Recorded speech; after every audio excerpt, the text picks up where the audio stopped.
hablar de la espada. La palabra de Dios es un arma de guerra eficaz. Amén.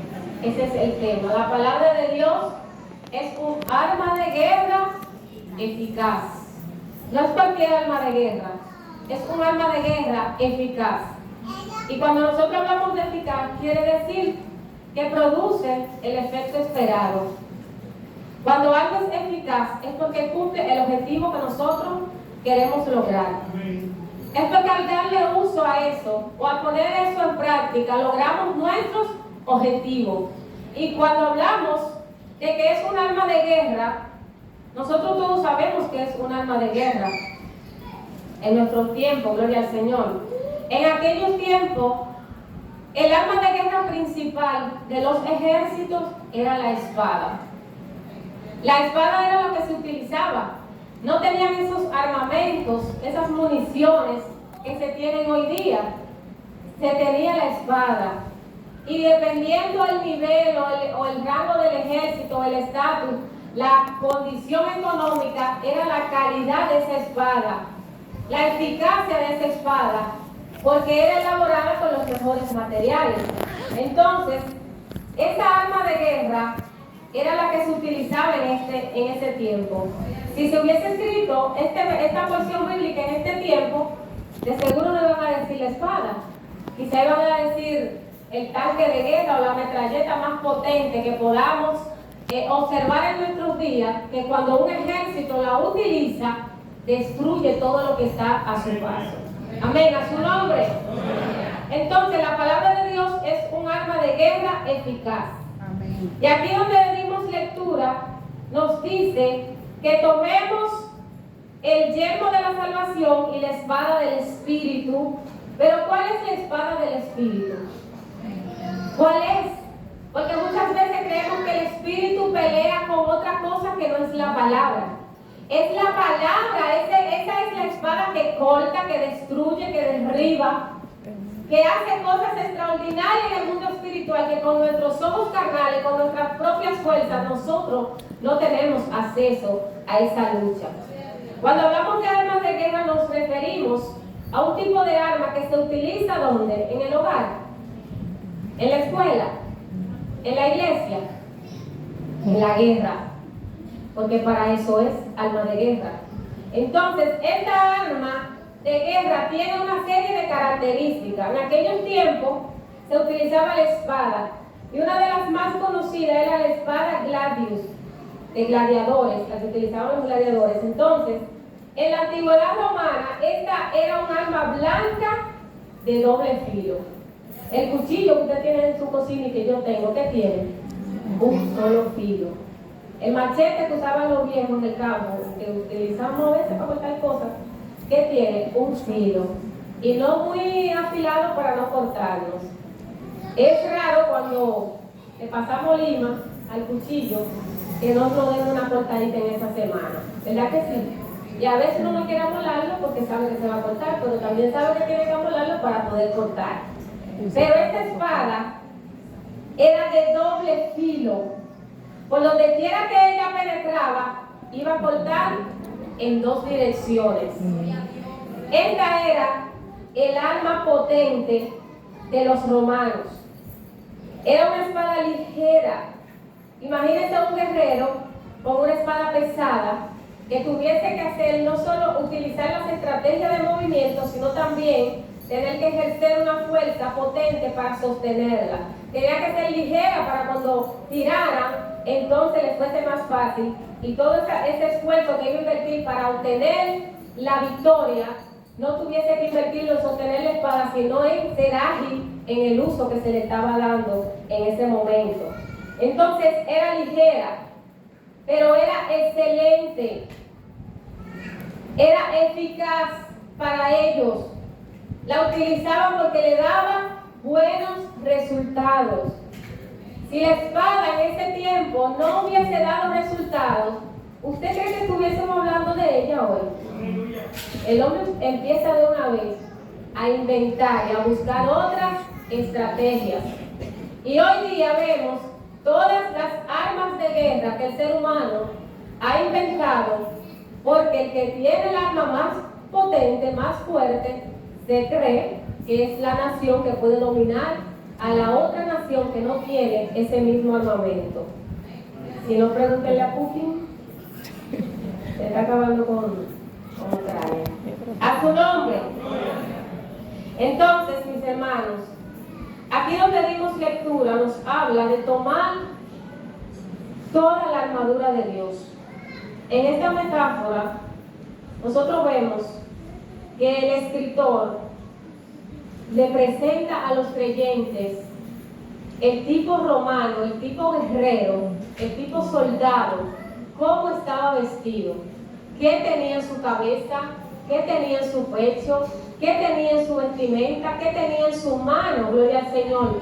Para llamarse un soldado romano tenía que cumplir con una serie de características. No es cualquiera que porque tuviera nada más acá el escudo podía llamarse soldado romano. No es que porque tenía el casco, no es que porque tenía la espada. Si tenía la espada y no tenía el escudo y no tenía la armadura, podía vencer, podía ser destruidos porque estaba a la merced del enemigo. Pero si tenía el escudo, tenía el casco, tenía la armadura completa, tenía la espada, tenía todas las herramientas que necesitaba para ganar su batalla y no sabía utilizar esa espada, también podía ser destruido. ¡Gloria a Dios! De manera que estas personas se entrenaban no en el campo de guerra. Estas personas, y hoy lo vemos también en la fuerza militar, en la academia, que a estas personas se entrena aparte, se entrenan en esos campamentos. Y cuando el jefe ve que esa persona está capacitada, que está apta para ir a la guerra, en aquellos tiempos, para darle un buen uso a esa espada, entonces era que se le permitía ir a pelear. Y hay personas que dicen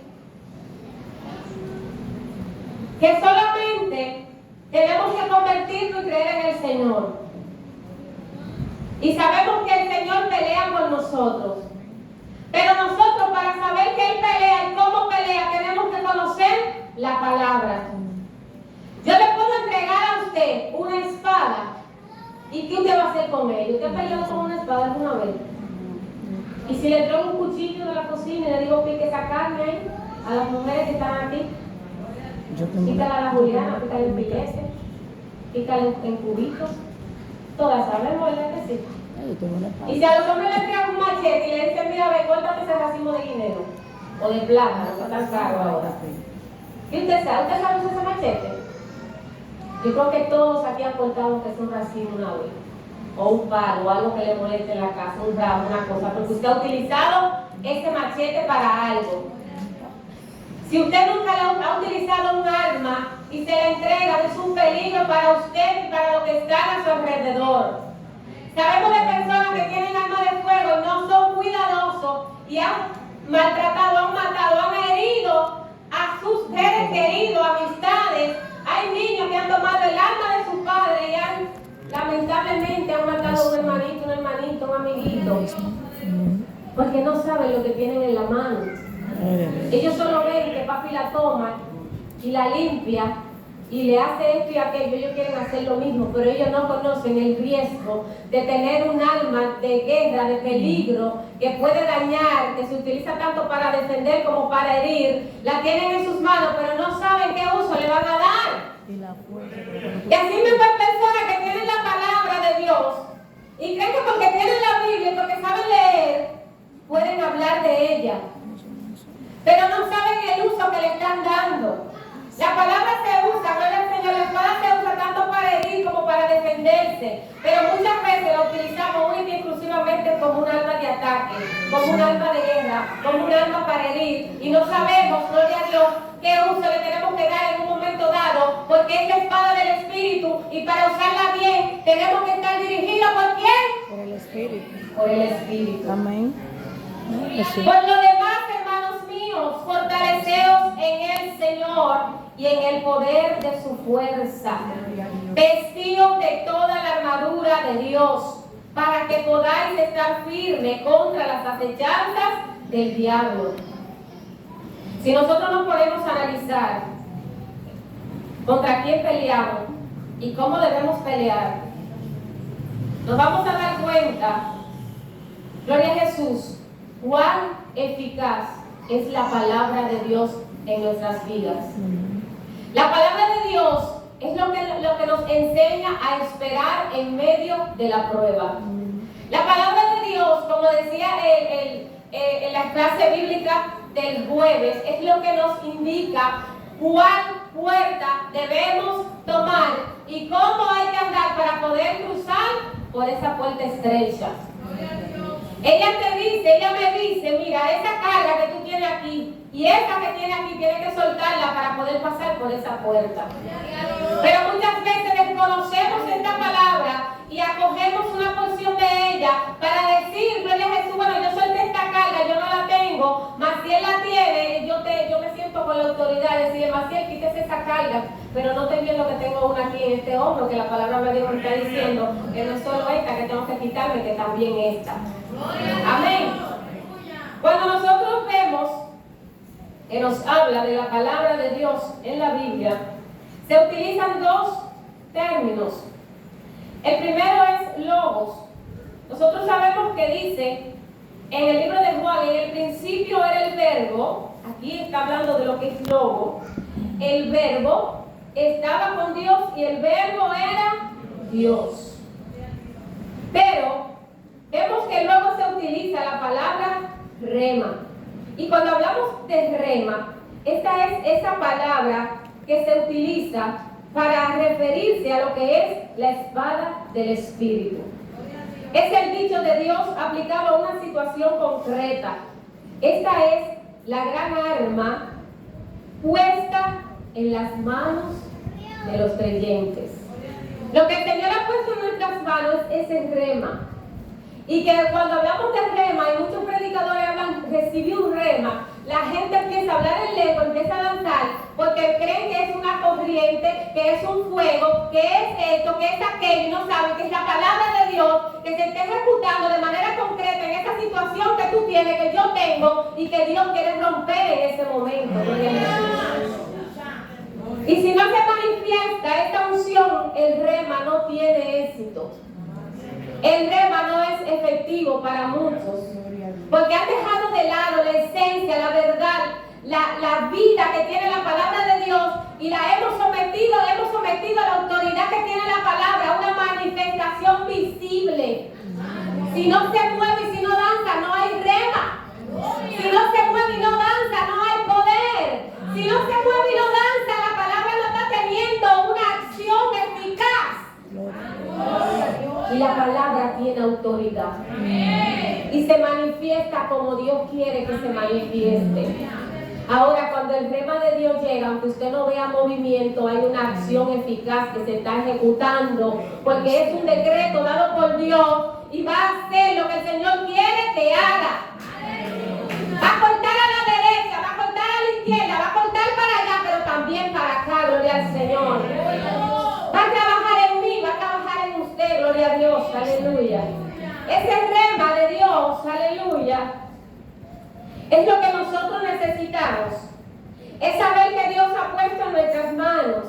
Es saber cómo estamos peleando. Es saber que lo primero que hace la palabra es que me descubre. La palabra penetra lo más profundo de mi ser. La palabra no penetra solamente a lo más profundo de tu ser. Tiene que penetrar primero a lo más profundo de mi ser. Gloria a Dios. Tiene que desnudar mi corazón. Tiene que conocer las intenciones de lo más profundo de mi interior. Y cuando somos descubiertos por esa palabra, entonces entendemos que estamos aquí por la misericordia de Dios. Y no nos sentimos con la capacidad, ni con la autoridad, ni con el poder para dañar, para herir y para destruir a nadie. Porque sabemos que el rema de Dios está trabajando en mí, pero también puede trabajar en ti, gloria a Jesús. ¿Cuáles son esas áreas que trabaja la palabra, que trabaja ese rema de Dios en nosotros? Cuando le damos lugar a esa palabra del Señor, lo primero que ella hace es descubrir en nosotros las cosas que debemos cambiar, que debemos dejar, que debemos mejorar.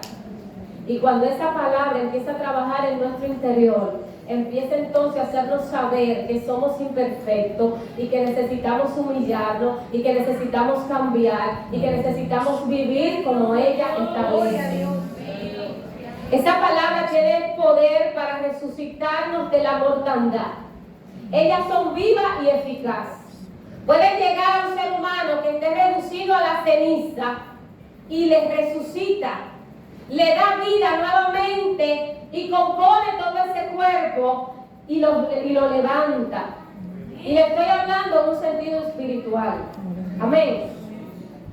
Esta palabra que es viva puede leer nuestros pensamientos, lo que yo estoy pensando, lo que yo estoy analizando en mi mente. A nosotros como seres humanos que somos, nos encanta ver con nuestros ojos las cosas.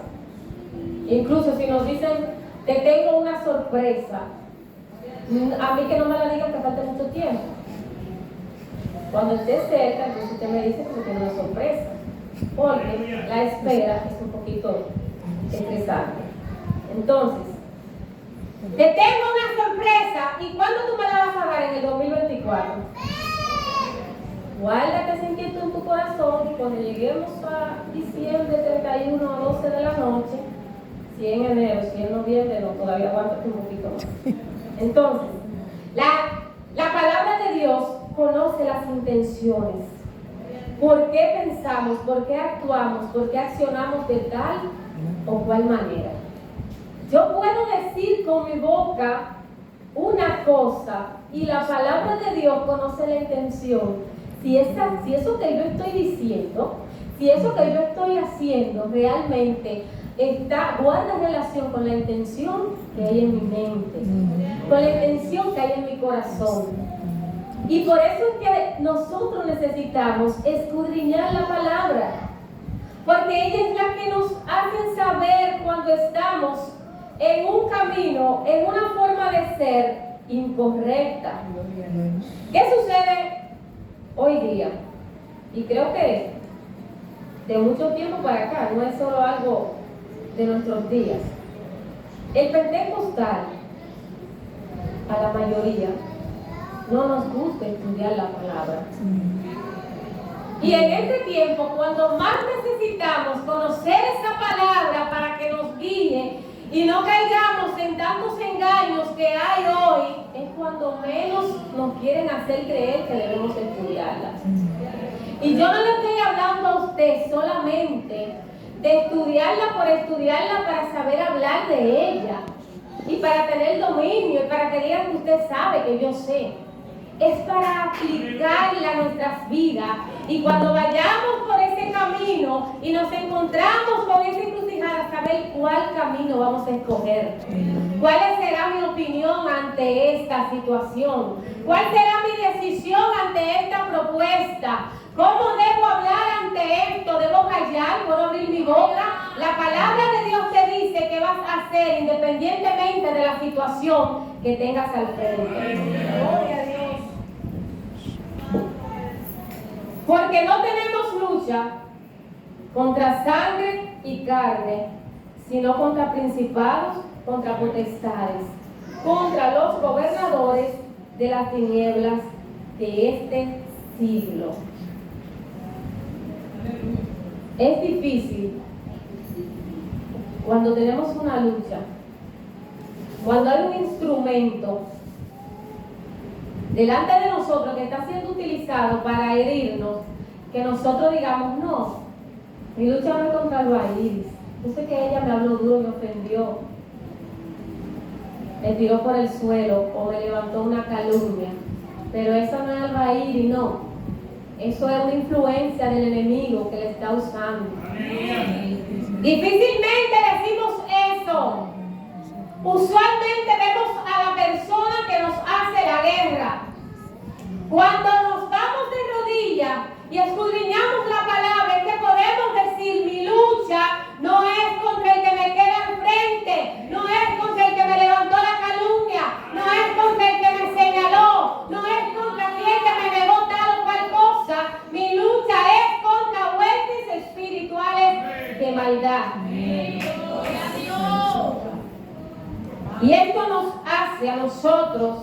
estar firmes. Y no nos vamos a detener. Y no nos vamos a detener en este camino en donde están esos obstáculos. Porque sabemos, gloria a Dios, que esta lucha no es contra eso que está ahí delante. Y como no es contra lo que está delante, no lo puedes mover, no lo puedes quitar con tus propias fuerzas. Porque no se pelea con las manos, no se pelea con la boca, no se pelea con los pies, no se pelea con esa espada literal que peleaban los romanos anteriormente. Ahora peleamos de rodillas, ahora peleamos con el silencio, ahora peleamos, gloria al Señor, a través de la oración, ahora peleamos, gloria al Señor, conociendo y poniendo la palabra en función. ¡Aleluya! Nada nos va a detener si nos agarramos de la palabra de Dios. Si peleamos con esa espada de doble filo que penetra hasta lo más profundo de nuestro ser. Muchas personas no saben distinguir entre la lucha espiritual, la lucha social, la lucha política, la lucha contra adversarios humanos. Muchas veces hay personas que no saben distinguir contra quién están peleando, cuando esta lucha es de orden espiritual y cuando es de orden social, y qué tenemos que hacer ante diferentes situaciones que se nos presentan. Si la lucha es espiritual y nosotros estamos peleando de manera carnal con nuestras propias fuerzas, con nuestras estrategias, no vamos a obtener la victoria.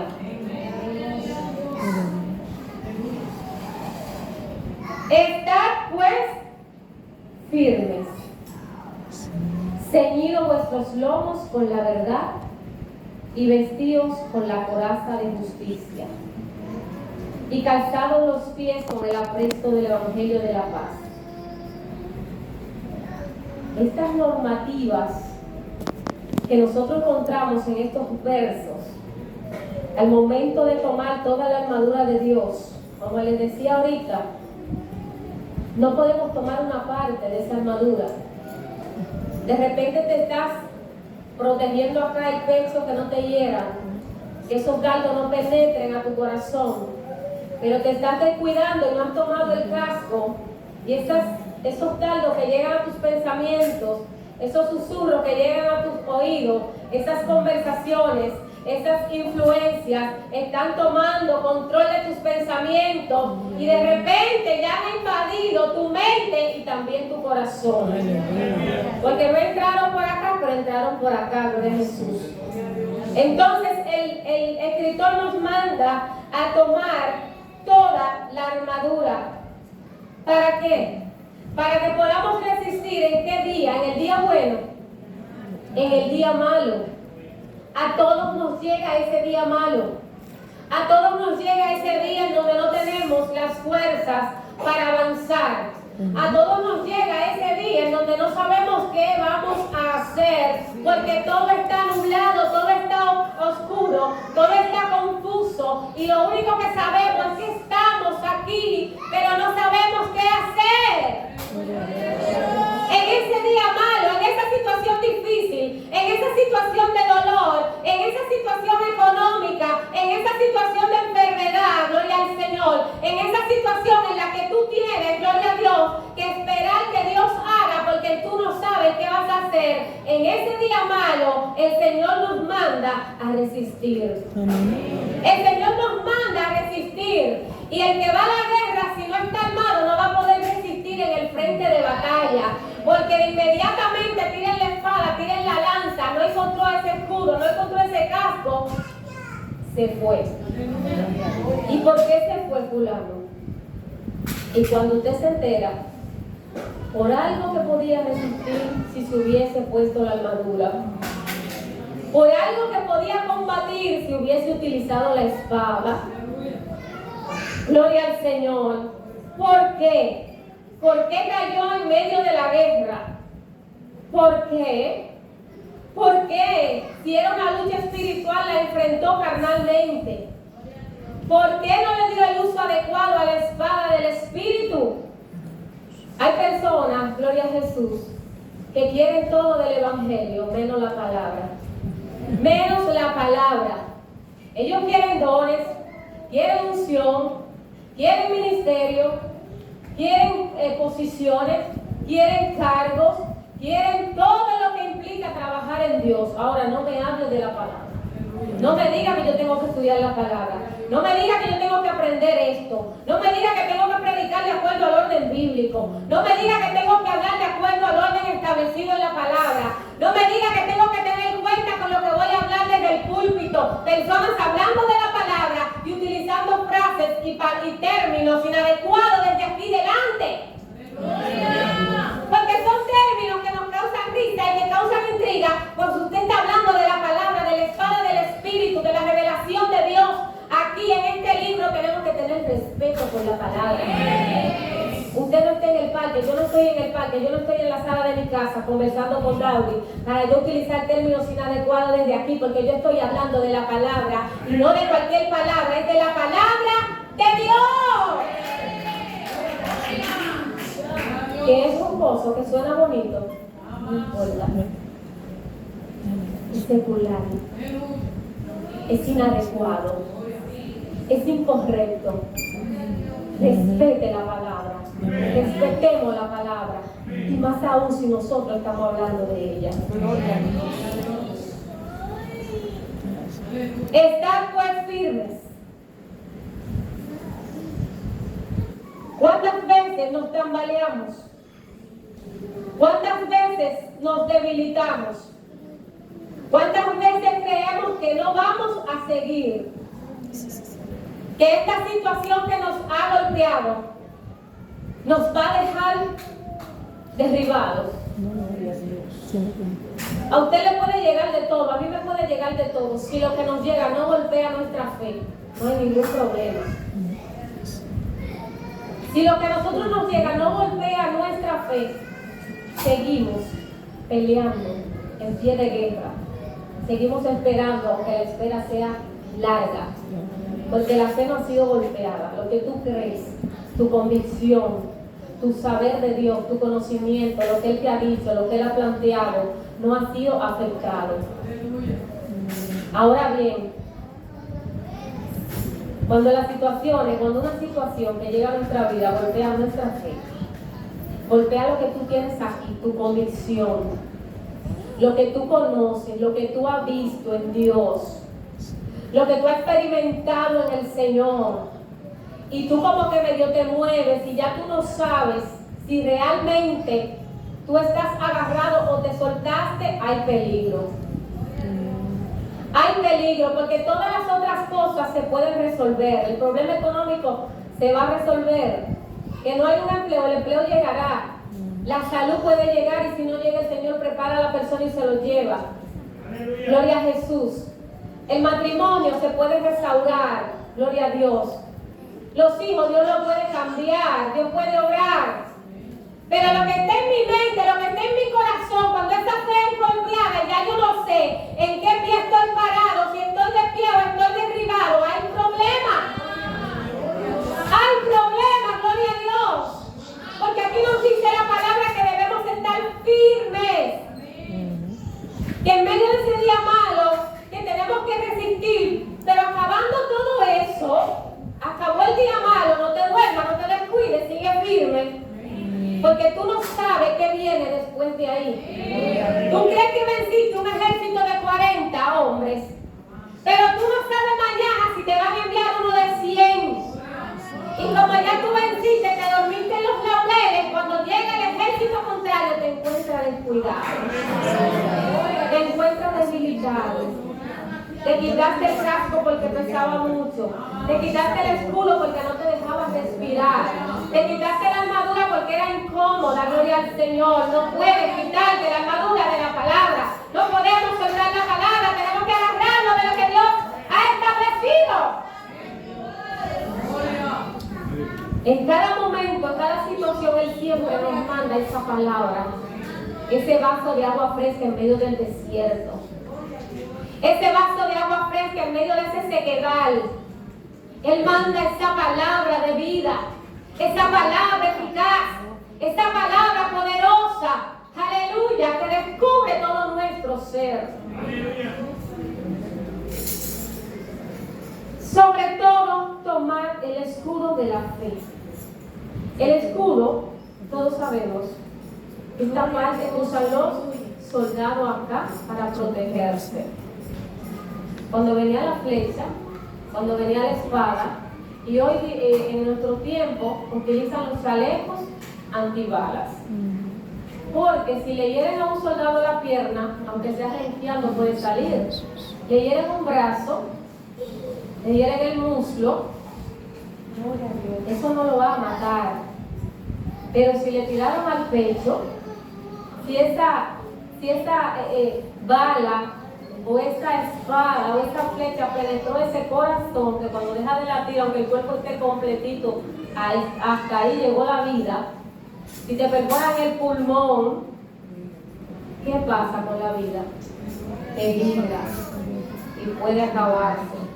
Por eso era importante proteger esta parte acá con ese escudo fuerte y resistente, hecho de un material extraordinario que no se quebrase por cualquier flechita que apareciese. Entonces esa protección que ellos tenían que llevar aquí, que llevan hoy los militares, esos chalecos antibalas, ustedes que se lo ponen hasta los pies el chaleco, se lo ponen acá, toda esta parte hasta la cintura, porque de ahí para abajo si dieron un balazo eso lo sacan y le hacen una cirugía y restaban esa pierna. Pero si ese corazón le penetró, cuando vienen a llegar a emergencia ya es demasiado tarde. Entonces esa protección, ese escudo es la fe, es el que tenemos que creer. Cuando nos mantenemos creyendo estamos protegidos. Cuando nos mantenemos creyéndole a Dios, aunque no veamos nada, estamos protegidos. Porque la fe en Dios lo va a mover a accionar a nuestro favor. Porque no estamos creyendo en cualquier cosa, estamos creyendo en un Dios que es fiel. Nos mantenemos en pie, nos mantenemos confiados, aunque no estamos viendo nada, sabemos que Dios saldrá a nuestro encuentro y obrará a nuestro favor. Pero cuando llega la duda, ¿qué pasó con Pedro cuando le llegó la duda? Empezó a hundirse. Empezamos a hundirnos. Antes caminábamos sobre las aguas, ahora nos estamos hundiendo. Apenas podemos nadar, pero es tanta la desesperación que empezamos a hundirnos. Pero si aún nos empezamos a hundir y clamamos al Maestro, Él viene y nos rescata. Amén. Amén. Amén. Gloria a Jesús. A su nombre. Amén. Tomar el yelmo de la salvación y la espada del Espíritu, que es la palabra. Y dice en el versículo 18, orando en todo tiempo, con toda oración y súplica en el Espíritu. Y voy a hacer un paréntesis aquí en esta parte, la parte A de este versículo. Orando en todo tiempo. La lucha más terrible del cristiano es orar. Porque la carne no está dispuesta. Ella nunca quiere. Y el enemigo tampoco quiere que tú ores, que yo ore, porque él sabe que cuando oramos estamos peleando de la manera correcta. Entonces hay una oposición para la oración. Y muchas veces ignoramos que esta tarea, que esta actividad que debemos realizar constantemente, porque es donde está nuestra victoria, va a ser atacada. Él no te va a atacar por otra vía, es cuando tú decidas que vas a orar. Y velando en ello con toda perseverancia. No es que voy a orar hoy y me voy a olvidar de eso. Es que tengo que permanecer. Es que tengo que permanecer de rodillas hasta que vea que la mano de Dios obre a mi favor. Gloria a Jesús.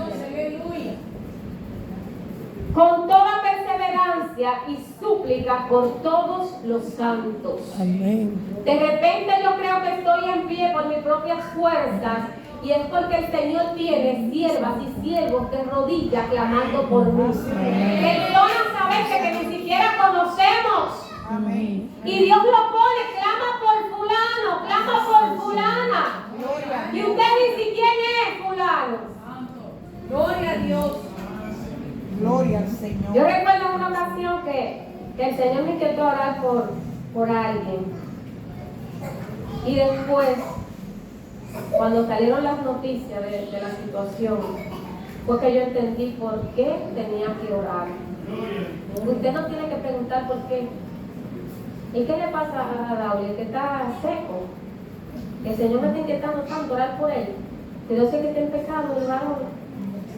Que yo sé que tiene problemas con Juana. Ore que Dios sabe. Oremos que el Señor sabe. Hay situaciones que están ahí en el presente, pero hay otras que se pueden avecinar, que están y Dios conoce el futuro y sabe lo que va a llegar a nuestras vidas. Y qué podemos resistir y qué no podemos resistir. Solo oremos y perseveremos para obtener esa victoria. Dijo John Newton, el tema, la palabra de Dios, un arma de guerra eficaz. Lee la Biblia no como un abogado leería un testamento. ¿Qué hace el abogado? Y fulano de tal le deja la mansión a Nidia, le deja la jipeta a Joanny, le deja la finca a Alberto, le deja el consultorio a Maciel y ya. Ahí lo que va a redactar la voluntad de la persona que ha fallecido. Ahora bien, simplemente él lee el testamento para conocer lo que está ahí, el contenido de ese testamento. Ahora, ¿cómo nosotros debemos leer la Biblia como ese abogado? Solo para conocer lo que está ahí. Y ya, no. Debemos leerlo como lo haría el heredero. ¿Cómo lo lee ese heredero? Como la descripción y prueba de su herencia, de su patrimonio. Yo quiero saber qué me dejó, qué valor tiene esa herencia que me dejó, cuándo puedo tomar posesión de ella y si tengo que compartirla, ¿con quién debo compartirla? No voy solo a leer y a redactar lo que está, quiero conocer, quiero indagar, quiero ver el valor, las características que tiene esa herencia. Me dejó un motorcito y para colmo viejo. Ay, hombre. ¿Y para qué lo puso en el testamento? Me dejó una finca. Ahora estamos hablando. Así es como debemos leer la Biblia. Con esa inquietud, con esa sinceridad, dándole ese valor, profundizando en ella. ¿Qué tiene? ¿Qué hace? ¿Qué puede hacer en mi vida? ¿Qué puede hacer en la vida de los que me rodean? ¿Cómo es que debo de utilizarla? ¿Cuál es el respeto? ¿Cuál es el tiempo que debo dedicarle? ¿Qué tengo que hacer? ¿Solamente aprender y ya? Oír y hacer, leer y hacer. Tomemos esa espada y peleemos, porque si peleamos con ella, estamos seguros de que vamos a ganar. Dios nos bendiga.